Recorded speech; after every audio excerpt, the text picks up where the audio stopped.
हाय। इस वीडियो में हम पढ़ेंगे popular political ideology and public policy. जो पॉपुलर पॉलिटिकल आइडियोलॉजी जो होती है वो किस तरह से पब्लिक पॉलिसी के ऊपर असर करती है। ओके, असर करती है तो किस तरह से हम उसको चेक कर सकते हैं। ओके, तो ये सब चीज़ें हम इसमें पढ़ेंगे। देखिए, the question to be examining is does popular ideology affect public policy. क्या पब्लिक पॉलिसी के ऊपर जो पॉपुलर आइडियोलॉजी जो होती है क्या वो असर करती है। In other word, is there any impact of popular political ideology.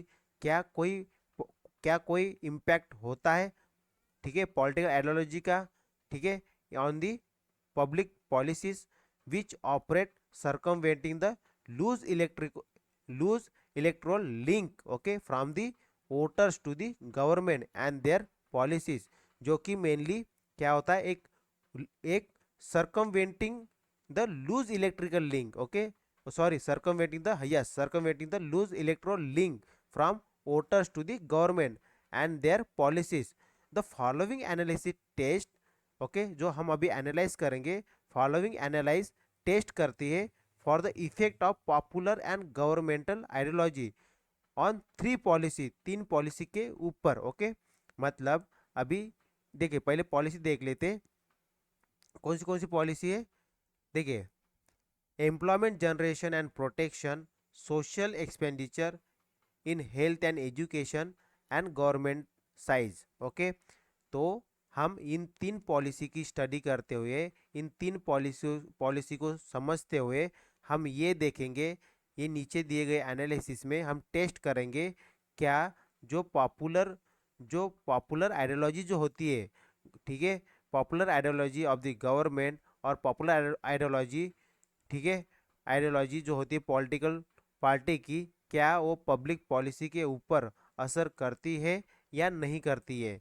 ठीक है, हम ये समझेंगे by using this three policies. कौन सी, employment generation and ideology and social expenditure in health and education and third one is the government size. Okay, इन तीन policy के बेस पे, ओके, हम ये एनालिसिस को टेस्ट करेंगे।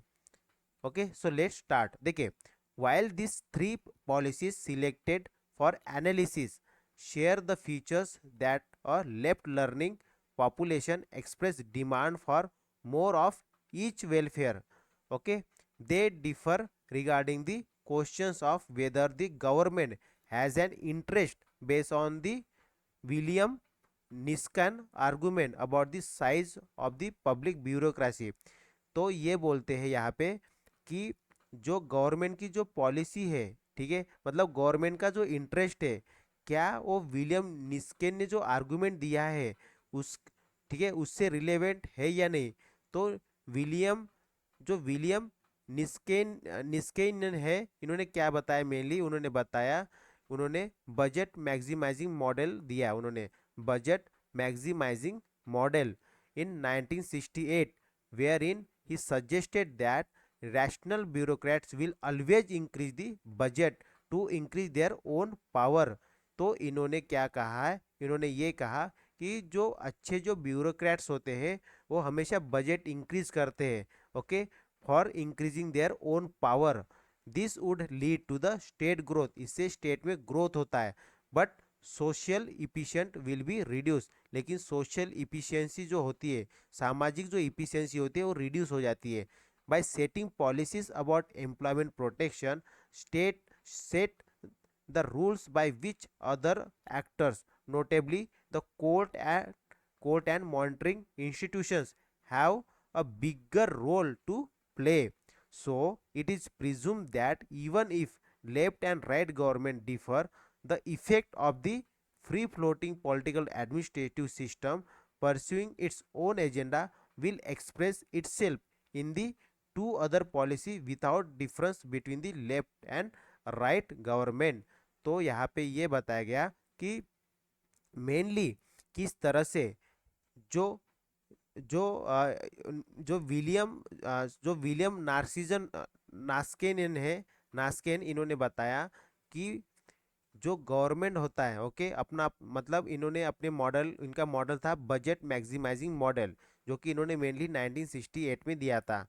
तो अगर कोई गवर्नमेंट, ठीक है, इसके बेस पे, इस मॉडल के बेस पे अगर काम करती है, ठीक है, तो क्या होगा, इस इस इस इस गवर्नमेंट पे लोगों का असर पड़ेगा। ओके, लोगों का असर पड़ेगा, ये इसमें मेनली कहा गया है। ओके, देखिए, but the political ideology of the government is presumed to be relevant for the handling of economic issue.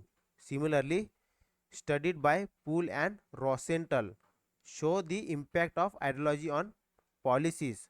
However, while ideology was found to be significant factor in voting behavior, ठीक है, तो ideology जो है बहुत important factor play करती है while voting, voting behaviour म्हणजे मतलब ये कि लोग वोट कैसे करेंगे, ठीक है, कि करेंगे या नहीं करेंगे उन, तो ये भी डिपेंड करता है कि पॉलिटिकल आइडियोलॉजी क्या है।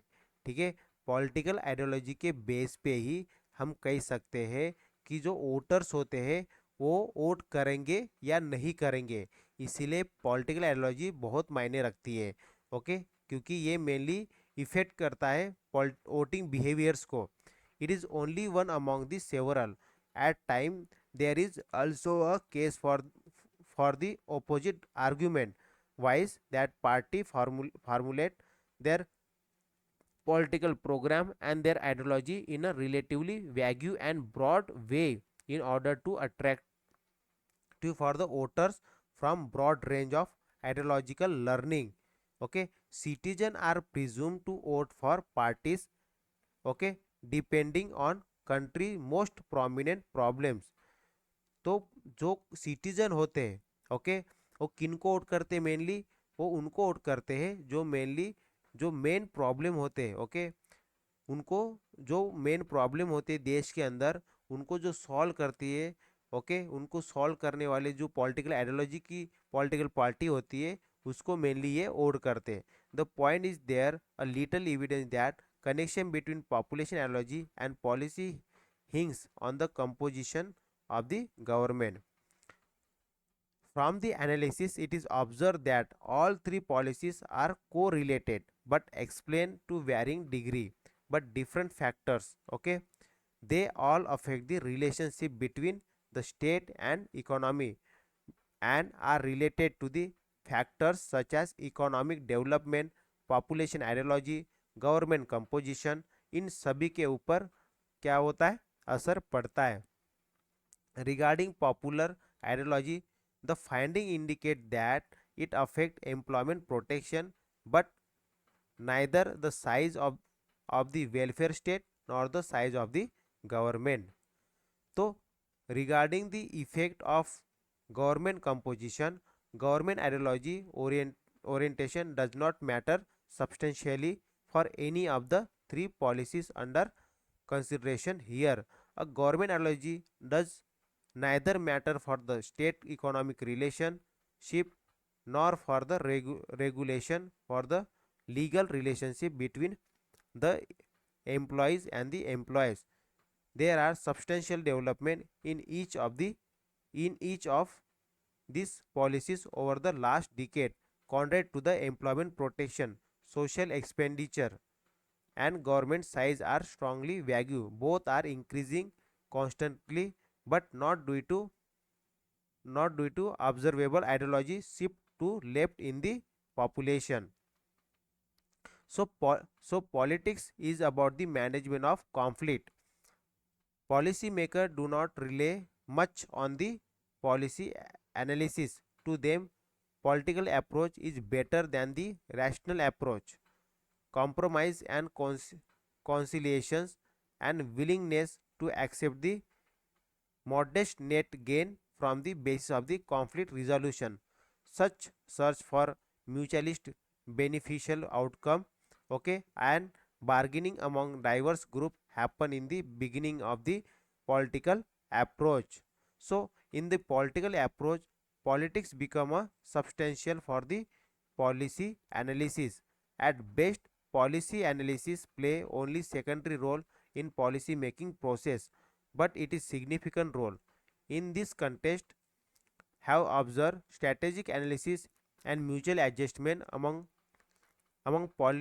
political participation then are the underlying processes by which democratic system achieve the level of intellectual action that they do. Since time and energy and brain power are limited, strategic analysis must focus on the aspect of the issue that participating partisans consider to be most important for persuading each other. Okay, so so mainly इसमें क्या कहा गया है कि किस तरह से जो पॉलिटिकल आइडियोलॉजी जो होती है वो किस तरह से अफेक्ट करती है किसी भी पब्लिक पॉलिसी के ऊपर. सो पॉलिटिक्स में will have significant impact on policy, but to what extent does it make an impact on policy outcome? Does it really matter from the point of view of solving और ameliorating problem? Recently, research in policy outcome in India indicate that impact of government policy on various aspects of economic and industrial outcome, that is gross national product, employment, inflation, is best marginal compared with wider factors such as impact of the international economy.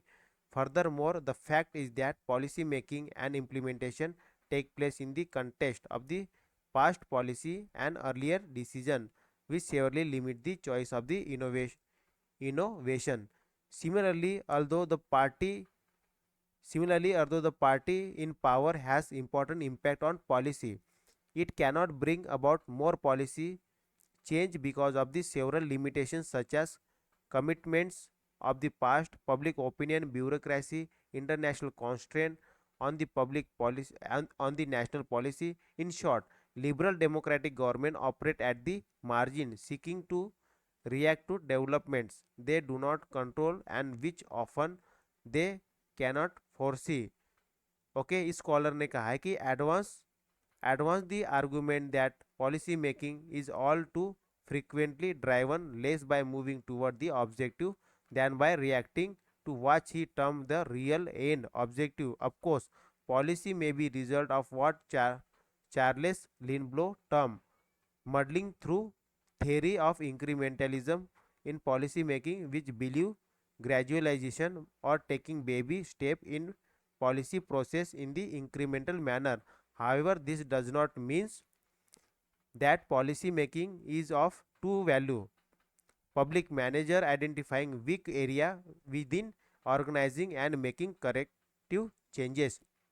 देखिए हमने इतना सारा पढ़ लिया है कि इसको एक एक लाइन को समझाना काफ़ी मुश्किल हो जाता. अगर हम समझाते तो एक एक लाइन को समझने के बाद ये वीडियो काफ़ी लंबी हो जाता और मेनली इससे एक ही सार निकलता. ओके, तो सार ये है इस कंप्लीट वीडियो का कि जो पब्लिक पॉलिसी है ओके इसके ऊपर पॉलिटिकल आइडियोलॉजी का ठीक है कहीं ना कहीं असर पड़ता है. ओके, क्योंकि जो पावर में होता है वो उसकी कोई आइडियोलॉजी होती है. ओके, उसके कोई थॉट होते हैं, कोई बिलीफ होता है, कोई विश होती है and that can be implemented और that can be taken place through the policies. Okay, तो देखिए यहाँ पे ये बताया गया कि मेनली ये समझाने के लिए क्या पॉलिटिकल आइडियोलॉजी का पब्लिक पॉलिसी के ऊपर असर पड़ता है कि नहीं, इसको मेनली तीन पॉलिसीज समझा गया है.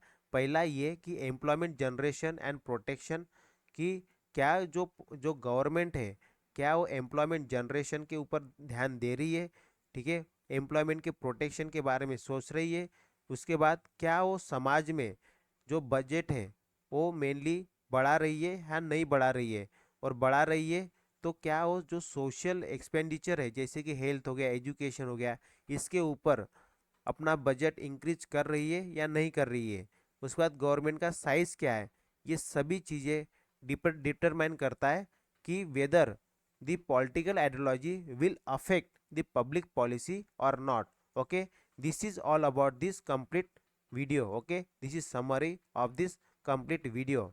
Okay, so next video में हम पढ़ेंगे that is next topic, that is the evaluation the impact of ideology on public policy. Okay, so that's all for this video, thank you, bye bye.